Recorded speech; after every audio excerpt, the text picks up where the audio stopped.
Hey VC, this is a contest video, 150 subscribers for Chris, the blues guy out of Alberta, Canada. Now, I have no idea what the blues are like in Alberta. I doubt it's the same as the Delta Swamp blues.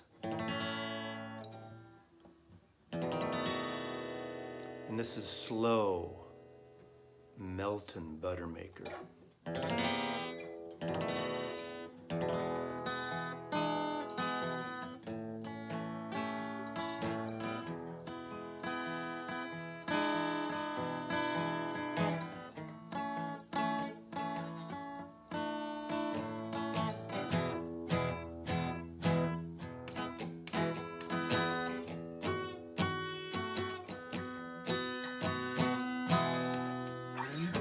Don't ask me to play. I know you didn't ask me, but only 3 major questions and then 1 later questions, and I started backwards. He wanted you to give your own blues name, so I'm using Slow Meltin Butter. Slow Meltin Butter maker, because my last name Maslov in Russian means butter maker. So Slow Meltin Butter, slow Meltin Butter maker. Maybe I can have a hit. Maybe I need to redo the Pete Seeger bird song and do it as churn, churn, churn. Anyway, I digress. So he has 3 questions.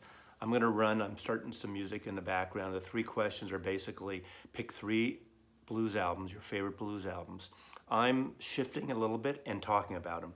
I'm shifting a little bit. I'm picking 3 albums, but really 3 artists, and there are several albums from each artist. So that's it. I'm going to showcase the artists, and I kind of mixed in 3 different directions of the blues. And here we go. So I need to go run and start the music. Hold on. I got the blues, mama, yeah.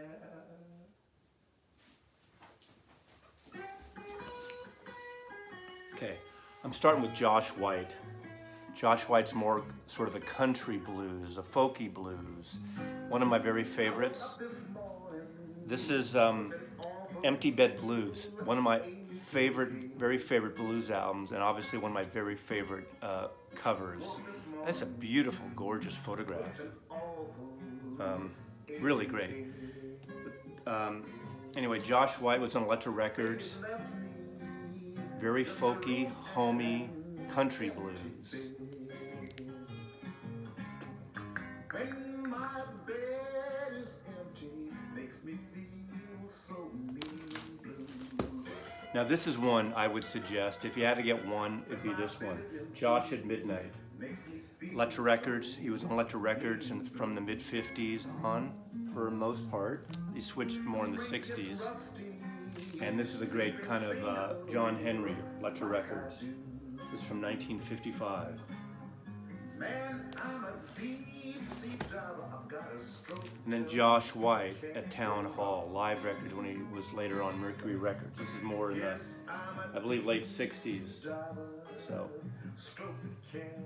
anyway, this stuff's very minimal, all acoustic based, just a real kind of folky, soothing sound of record. So, my number 1 choice is Josh White. I'm a deep-sea diver. I've got a stroke that can't go wrong. I'm a deep-sea diver. I've got a stroke that can't go wrong. I mean, some would argue he's more of a folk singer than a blues, but he's definitely a combination of the 2, as they would say. There you go.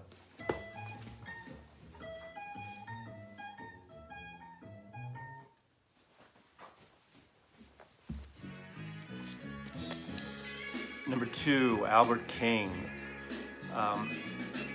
Born on the Bad Side. Stax Records. These are my 2 favorites. Live at the Fillmore in San Francisco. I think this is 1968. It was recorded, probably came out around late 68, 69. And this one. Now this one is a story for me. I think this is my first ever album that I bought. First ever blues album, complete blues album, aside from, when those white British artists stole from the black American blues singer down in the Delta and the Chicago and everything. I was in high school from 68 to 72, and I had this one teacher named Mike. I won't reveal his last name, but this is the time in San Francisco when, hey, English teacher, cool, call me by my first name, so Mike. So both my music class and my English class, every Friday, we would have a thing that they would play a whole record. In music, it was about the music, obviously. We'd experience that. And on English class, he would turn out the lights on Friday.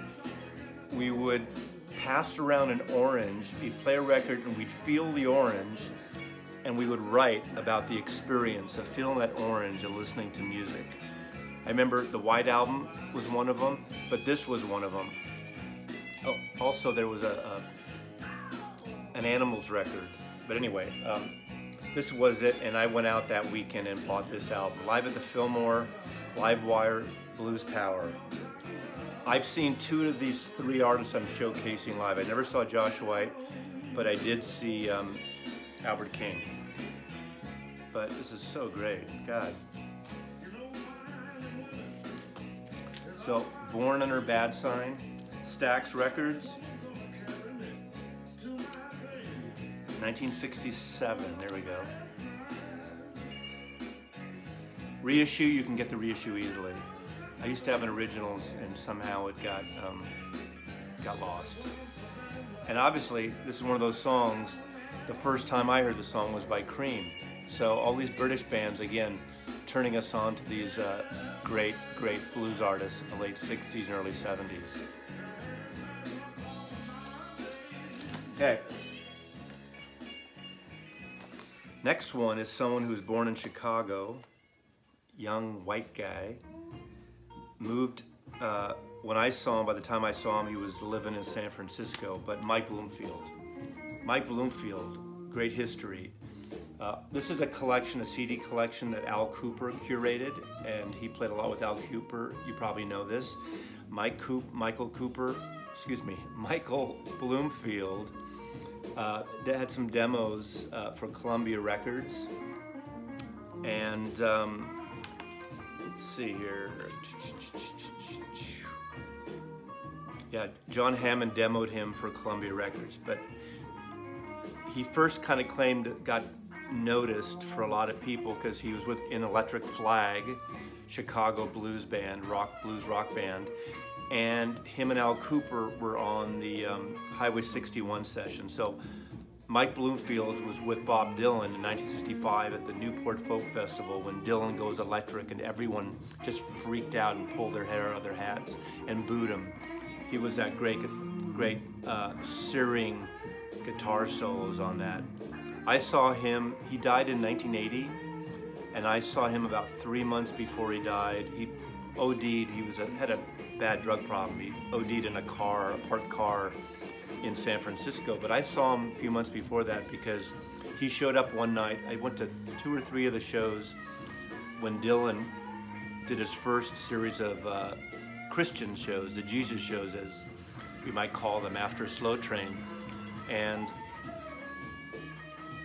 I went to the first show at the Warfield Theater in San Francisco, and people couldn't believe that Dylan didn't do one hit. He did only Jesus stuff.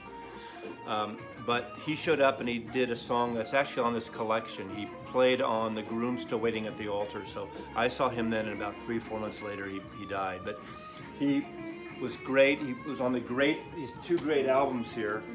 Obviously, he was with Paul Butterfield Blues Band, and this is an album you need, especially because of the long, jammy, Middle Eastern sounding psychedelic song East-West that merges tunings and leads from the East to the West, and with great guitar solos by Mike Bloomfield as well as Elvin Bishop. Oh God, great record, East-West. And that's on that CD collection too. They take a lot of music from that. Also, another album that he played on here with Steve Stills. Actually, he's not on the Steve Stills portion because Steve Stills kind of showed up because Bloomfield got sick. But Al Cooper's on it, great record. This became a pretty big hit. for Columbia Records too, actually. It's a record that everyone of my age had to get, 1968, I believe. Cover photos by Jim Marshall again. You know how I mentioned Jim Marshall, but great record. And then they kind of followed up a little while again, and he had some same health issues, and he didn't sleep, so he didn't show up at one of the gigs.